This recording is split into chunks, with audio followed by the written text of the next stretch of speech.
वृंदावन का इतिहास। वृंदावन तो हम सभी जाते हैं, परंतु वृंदावन के इतिहास को कम ही लोग जानते हैं। आज चर्चा करते हैं श्री वृंदावन धाम के इतिहास की। मथुरा से 12 किलोमीटर की दूरी पर उत्तर पश्चिम में यमुना तट पर स्थित है।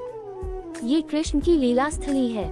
हरिवंश पुराण, श्रीमद् भागवत, विष्णु पुराण आदि में वृंदावन की महिमा का वर्णन किया गया है। कालिदास ने इसका उल्लेख रघुवंश में इंदुमती स्वयंवर के प्रसंग में शूरसेनाधिपति सुषेण का परिचय देते हुए किया है। इससे कालिदास के समय में वृंदावन के मनोहारी उद्यानों की स्थिति का ज्ञान होता है। श्रीमद् भागवत के अनुसार गोकुल से कंस के अत्याचार से बचने के लिए नंद जी कुटुंबियों और सजातियों के साथ वृंदावन निवास के लिए आए थे। श्री वृंदावन धाम का श्री बांके बिहारी मंदिर संपूर्ण दुनिया में प्रसिद्ध है।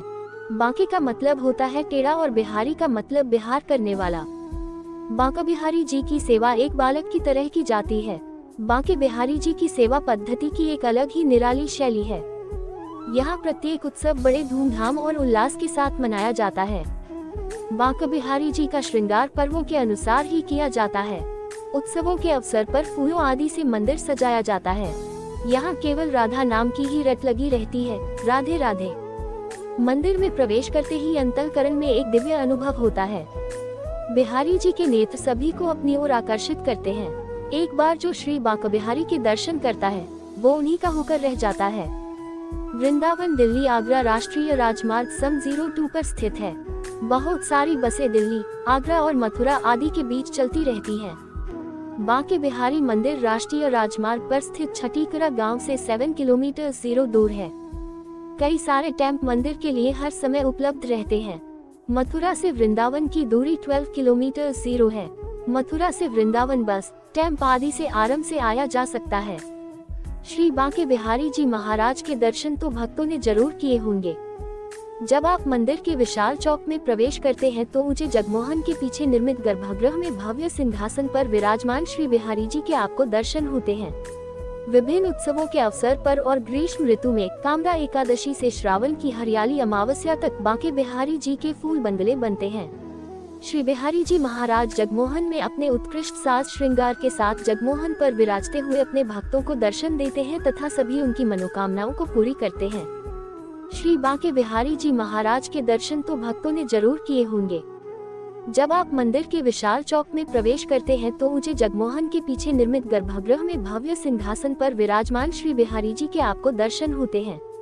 विभिन्न उत्सवों के अवसर पर और ग्रीष्म ऋतु में कामदा एकादशी से श्रावण की हरियाली अमावस्या तक बांके बिहारी जी के फूल बंगले बनते हैं। श्री बिहारी जी महाराज जगमोहन में अपने उत्कृष्ट साज श्रृंगार के साथ जगमोहन पर विराजते हुए अपने भक्तों को दर्शन देते हैं तथा सभी उनकी मनोकामनाओं को पूरी करते हैं। मेरे साथ आप भी अपने मन की आंखों से एक बार पुनः बांके बिहारी जी महाराज के दर्शन कीजिए। श्री बिहारी जी महाराज सिंहासन पर बीचों बीच विराजमान हैं। उनके वाम अंग में उनकी परम दुलारी प्रियतमा श्री श्यामा प्यारी की गद्दी है तथा उन्हीं के बगल में छोटे से चित्रपट के रूप में विराजमान है बिहारी जी के परम भक्त श्री स्वामी हरिदास जी। मेरे साथ आप भी अपने मन की आंखों से एक बार पुनः बांके बिहारी जी महाराज के दर्शन कीजिए।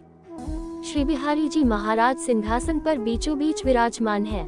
उनके वाम अंग में उनकी परम दुलारी प्रियतमा श्री श्यामा प्यारी की गद्दी है तथा उन्हीं के बगल में छोटे से चित्रपट के रूप में विराजमान है बिहारी जी के परम भक्त श्री स्वामी हरिदास जी। बेसर और कटी में पट्टा सजा हुआ है। घुमावदार लहंगा और पायजामा के साथ पीठ पीछे एक लाई भी सजी है। श्यामा जी के श्रृंगार के साथ श्याम जी का साज भी है। विलक्षण रसिक प्रेमी भक्त को ही श्यामा जी के वस्त्राभूषणों के अलावा उनके स्वरूप का दर्शन हो पाता है।